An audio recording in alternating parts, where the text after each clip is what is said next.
Sayyidina Ali bin Abi Thalib salah satu doanya, Allahumma ij'alni kama turid wala taj'alni kama urid.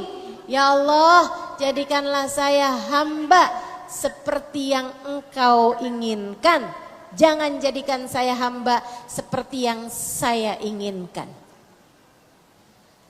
Jangan ya Allah. Jangan biarkan saya menjadi seperti yang saya mau. Jadikan saya saja seperti yang Engkau mau. Kau pengennya punya hamba yang kayak gimana? Jadikan saya yang kayak gitu ya Allah. Jangan jadikan saya seperti yang saya mau. Itu doanya Sayyidina Ali bin Abi Thalib. Tapi itu doa yang kalau dipikir-pikir agak cukup berat itu ya. Kita kadang-kadang kan kita maunya kita kaya. Betul nggak? Kita maunya kita dicinta, dipuja. Padahal menurut Allah kadang-kadang kamu miskin lebih baik. Kadang-kadang menurut Allah kamu dibenci orang lebih baik. Kita nggak tahu gitu. Yang mana yang lebih baik buat kita. Karenanya semoga Allah menjadikan kita hambanya yang soleha. Tapi dengan jalan-jalan yang menyenangkan insya Allah. Amin. Ya Rabbal Alamin. Taat ketika diperintah. Ibu-ibu, teman-teman, saudariku sekalian yang saya muliakan. Kalau kamu bilang, tapi kenapa ya Ustazah taat itu berat? Enggak, taat enggak berat. Ini cuman masalah kebiasaan aja. Adik-adik, ibu-ibu, kakak-kakak, saudariku sekalian yang saya muliakan. Ini cuman masalah kebiasaan kok. Kalau dihitung-hitung antara sholat 4 rakaat sama keliling pasar 1 jam, beratan mana? Capean mana? Lebih buat keringet yang mana? Lebih melelahkan yang mana? Tapi kok kenapa kita ngerasanya lebih beratan yang kita sholat ya, apalagi tahajud bangun malam. Kenapa begitu? Sekali lagi cuman masalah kebiasaan dan kesenangan. Karenanya ada ulama-ulama kita, ada orang-orang solehah di atas kita yang menjadikan kebiasaan dan kesenangan mereka dalam taat pada Allah. Baginda kita Nabi besar Muhammad nomor satunya yang telah mengatakan waju'ilat qurratu aini fis shalah, dijadikan hobiku dalam hidup, kesenanganku dalam hidup, hal yang paling menenteramkan hatiku dalam hidup as-shalah adalah mengerjakan sholat. Nabi Muhammad itu istirahatnya sholat. Nabi Muhammad itu apa tuh istilahnya orang zaman sekarang, me time. Kan begitu ya? Waktu saya nih sekarang, saya mau menikmati waktu saya. Kamu ngapain? Shopping? Scroll TikTok, nonton. Saudariku sekalian yang saya muliakan, Nabi Muhammad mengatakan waju'ilat qurratu aini fi shalah, dijadikan hobiku dalam hidup adalah mengerjakan sholat. Karena idza faza'ahu amrun aladza ila shalah. Nabi apabila dikejutkan dengan berita-berita buruk, Nabi Muhammad segera menuju kepada sholat, pengistirahatan hati, relaksasi hatinya Nabi Muhammad, relaksasi pikirannya Nabi Muhammad adalah dengan mengerjakan sholat. Kalau dengar berita yang gak enak, Nabi segera menuju kepada sholat. Saudara sekalian yang saya muliakan, apalagi kalau lagi bareng-bareng dan memang sudah datang waktunya. Nabi akan bilang, arihni biha ya Bilal, arihni biha ya Bilal. Kata Nabi, santaikan saya dengan sholat wahai Bilal. Santaikan saya dengan sholat wahai Bilal. Yuk kita rileks, kita sholat yuk. Yuk kita rileks, kita sholat. Kata baginda kita Nabi besar Muhammad. Nabi tuh sholat biar rileks. Kalau kita kan kebalik. Sholat dulu yuk, jadi kita tenang deh habis itu. Kita udah sholat. Kita masih menjadikan sholat sebagai beban, bukan sebagai sarana mencari hiburan. Jadi teman-teman, kamu jangan bilang bahwa ibadah itu berat, taat itu berat. Enggak. Taat gak berat, ibadah gak berat. Justru sebaliknya, dia adalah relaksasi yang sesungguhnya. Dia adalah istirahat yang sesungguhnya. Dia adalah kesenangan yang sejati. Masalahnya cuman pada kebiasaan dan kesenangan. Kita belajar buat bisa menyenangi sholat, mencintai sholat, sehingga mudah-mudahan Allah jadikan sholat sebagai hiburan dalam kehidupan kita. Saya pernah ketemu orang sepanjang malam sholat, panjang malam sholat. Saya sampai bilang, andai saya nggak lihat dengan mata kepala saya sendiri, saya mungkin nggak percaya. Kalau dibilang bahwa di atas muka bumi ini, di zaman ini ada orang yang sepanjang malamnya mengerjakan sholat. Kamu pernah lihat? Enggak. Enggak pernah lihat kan? Saya pernah. Waktu haji, saya haji tahun 2000. Usia saya waktu itu 20 tahun. Jadi saya haji muda ini ya.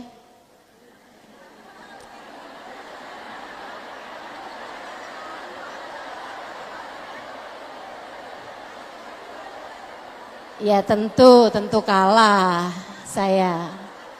Saya tentu kalah sama yang haji 2 bulan.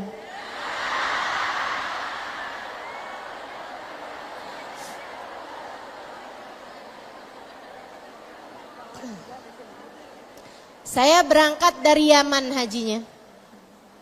Ketika saya jadi santri dari guru saya Sayyidil Habib Umar bin Hafiz. Berangkat haji, naik pesawat, hanya ya 2 jam, segitu aja lah terbangnya, nggak lama, udah nyampe aja ke Mekah. Waktunya mengerjakan ibadah haji, kami rombongan kemudian masuk ke area Mina. Sebelahan saya di dalam tenda sama seorang perempuan, tendanya pisah laki-laki dengan perempuan di Mina. Dan tendanya besar, muat sekitar 200-an orang. Di dalam tenda itu saya sebelahan sama ada perempuan tua. Sebenarnya dari sejak naik bis dari Mekah menuju ke Mina, itu saya udah sebelahan sama perempuan ini. Tapi ya saya biasa-biasa aja gitu. Karena kan kita tuh kadang-kadang nggak pinter buat bisa nyari berlian-berlian. Kita kadang-kadang nih mata kita ini belum bercahaya dengan cahaya yang sesungguhnya. Cahaya yang sesungguhnya tuh bisa ngelihat berlian-berlian yang ada di antara hamba-hambanya Allah. Saya belum punya.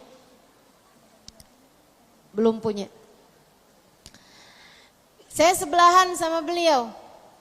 Sampai dengan kita di Mina, tetanggaan juga, sebelahan persis. Tempat tidur saya sama tempat tidur beliau. Berhari-hari di Mina baru saya paham. Semua orang minta doa sama beliau. Semua orang minta nasihat sama beliau. Semua orang minta dibacain sama beliau, curhat sama beliau, ngadu berbagai macam permasalahan di tenda tuh kayak gilir-giliran ganti-gantian gitu. Orang kayak memanfaatkan peluang untuk bisa bicara sama beliau. Pokoknya tiap beliau santai disamperin orang, dimintain doa dan seterusnya. Saya akhirnya jadi tahu juga, waduh ini sebelah saya bukan perempuan main-main nih. Bukan perempuan sembarangan ini. Ini berlian-berlian nih. Saya baru tuh mendekat sama beliau. Tapi saya perhatiin aja hari demi hari, malam demi malam. Pas hari yang terakhir tuh, besoknya kita pulang. Saya sampaikan kepada beliau, Hubabah, kulluhum ya'tun ilaik. Hubabah, semua orang pada mendatangimu. Semuanya pada minta doa. Tak berkah darimu Hubabah. Wal jar lahu haq. Aula, saya bilang tetangga tuh Hubabah haknya lebih besar. Kata Nabi Muhammad, man kana minkum yu'minu billahi wal yawmil akhir falyukrim jarah. Siapa yang beriman pada Allah dan hari akhir, hendaklah dia memuliakan tetangganya. Saya tetanggamu Hubabah. Enaknya orang tahu hadis gitu tuh. Tahu banyak ayat, tahu banyak hadis. Saya bilang, ayo Hubabah. Hubabah doain saya. Beliau kemudian bilang, iya Halimah. Bicara tentang tetangga, yuk kita tengokin tetangga kita. Ada yang kepalanya kena lempar waktu jumroh. Saya curiga aja tuh orang Indonesia kayaknya tuh. Lebih-lebih tuh kayaknya orang Bekasi tuh.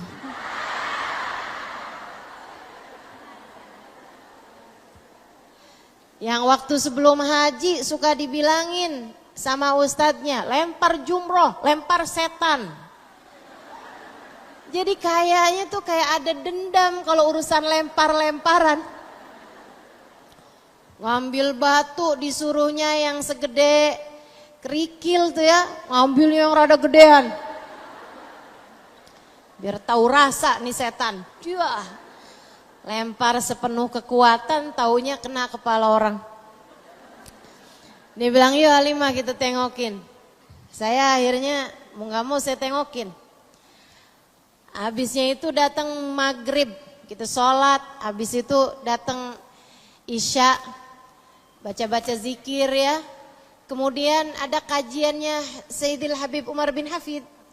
Jadi kita semua mendengarkan kajian sampai malam. Habis itu kemudian makan malam. Saya nggak bisa selah waktu beliau. Sampai habis selesai beliau udah selesai makan. Saya datengin lagi beliau. Hubabah, sekarang waktunya Hubabah, doain saya. Besok hari udah terakhir. Halimah, saya udah kepengen batal nih, udah makan gini nih. Nih Bu, ulama ibu-ibu sekalian, orang soleha. Mereka nggak akan batalin wudhu kecuali memang bersegera wudhu kembali. Gak ada ceritanya mereka duduk berdiam diri nggak punya wudhu tuh nggak ada ceritanya. Selalu punya wudhu. Hamba-hamba tercinta di sisi Allah, jagain wudhu mereka. Mereka baru akan batalin wudhunya, yaitu di tempat yang memang mereka akan segera wudhu kembali. Saya bilang ya khair Hubabah. Jadi beliau pergi wudhu, pergi kamar mandi, habis itu wudhu, habis saya wudhu masih basah-basah. Saya bilang Hubabah sekarang. Mereka nih hamba-hamba tercinta di sisi Allah. Kalau habis wudhu nggak akan ngomong apa-apa sampai mengerjakan sholat sunnah wudhu. Habis beliau selesai sholat sunnah wudhu, saya bilang Hubabah sekarang. Saya nggak mau lagi ditunda nih. Saya bilang Hubabah sekarang, waktunya berbuat baik sama tetangga. Hubaba bilang, Halimah boleh gak 2 rakaat witir? Ya masa saya bilang gak boleh? Oke deh. Itu sholat dari berdiri baca Fatihah. Saya gak tahu yang dibaca surat apa. Yang pasti bukan surat tanah. Yang pasti juga bukan Qul huwallahu ahad atau al-muawwidatain. Karena panjang banget gak ruku-ruku. Sholat lama banget ya. Saya yang asalnya duduk di sampingnya mulai sandaran di tenda. Lama-lama sandaran mulai ndlosor. Ini kok lama banget. Akhirnya ruku, rakaat kedua juga lama banget. Saya pun ketiduran. Tapi sebelum tidur itu saya sempet sih buka air, saya buka gitu. Saya buka airnya gini, terus saya taruh aja di sampingnya Hubaba. Mudah-mudahan nih rahmat yang turun juga di air saya. Terus saya sandaran, terus saya tiduran tadi itu. Saya kebangun, saya liatin, saya dengerin masih ada suara orang ngobrol-ngobrol, mungkin sekitaran jam 10-11an malam. Saya lihat Hubaba masih lagi sholat juga. Udah gak tahu rakaat yang keberapa, kali habis selesai 2 rakaat, ya dia tidur. Beliau kemudian lanjutkan lagi sholatnya. Sampai kemudian saya ketiduran lagi, saya kebangun gak tahu beberapa waktu kemudian, saya liatin tenda udah temaram, cahayanya udah dipadamkan sebagian, udah agak gelap gitu. Samping saya masih rapi juga tempat tidurnya. Saya liatin mana sih nih Hubabahnya nih. Ternyata lagi sujud Bu. Masih lagi sholat juga. Saya tidur lagi. Saya bangun lagi ketika sudah mulai ada orang-orang yang mulai bangun satu-satu untuk qiyamul lail. Saya lihat Hubabah masih lagi sholat juga. Saya ketiduran lagi, saya kemudian terbangun kayak ketika zikiran sebelum subuh mulai dikumandangkan dari tenda sebelah. Saya pun terbangun untuk wudhu kali ini, untuk sholat tahajud kali ini. Dan saya lihat Hubabah masih sedang sholat juga. Saya sampai sekarang masih ingat raut wajah beliau yang saya lihat dalam temaram tenda kala itu. Beliau mengerjakan sholat dengan bibir yang tersungging senyuman, dengan air mata penuh syukur yang berlelehan, dengan wajah yang sangat menikmati saat-saat intim antara dia dengan Allah Subhanahu wa Ta'ala Tuhannya. Merekalah hamba-hamba yang paling solehah. Merekalah hamba-hamba yang paling pantas buat Allah Subhanahu wa Ta'ala. Merekalah orang-orang yang sangat pantas Allah berkata kepada mereka, Ya ayyatuhan nafsul mutmainnah irji'i ila rabbiki radiyatan mardiyah fadkhuli fi ibadi wadkhuli jannati. Wahai pemilik jiwa yang tenang, wahai pemilik hati yang damai, saatmu kembali kepada Allah Tuhanmu, kamu cinta padanya dan dia pun cinta padamu. Masuklah ke dalam golongan hamba-hamba tercinta di sisiku. Masuklah ke dalam surgaku. Yang kayak beginian masuk surga kan pantas. Yang kayak kamu dibangunin subuh aja masih berat banget. Pantas? Enggak. Yang kayak kamu Yang kunutnya suka dijemur karena bangun di saat matahari sudah terbit, kamu baru kelagapan, kemudian kamu segera mengerjakan sholat subuhmu. Bukankah enggak pantas jadi hamba Allah Subhanahu wa ta'ala? Mudah-mudahan Allah solehahkan kita, amin. Mudah-mudahan Allah solehahkan kita, amin. Karena teman-teman, ibadah itu buat hamba-hamba tercinta di sisi Allah adalah sebuah kesenangan. Namun buat orang-orang macam kita, ibadah ini masihlah harus memaksakan diri. Ibadah itu pada akhirnya adalah kesenangan, kebahagiaan.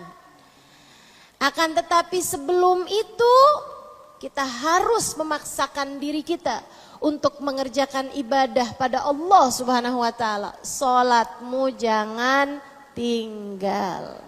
Jangan tinggal salat. Kamu tinggal salat, Allah tinggal kamu. Sebab kamu dianggap sebagai hamba yang kurang pas sama Allah Subhanahu wa ta'ala. Masa ada hamba gak senang menghadap kepadanya? Kamu akan diusir dari hadapan rahmatnya. Tuh syarat utama. Pengen jadi hamba Allah yang solehah harus taat.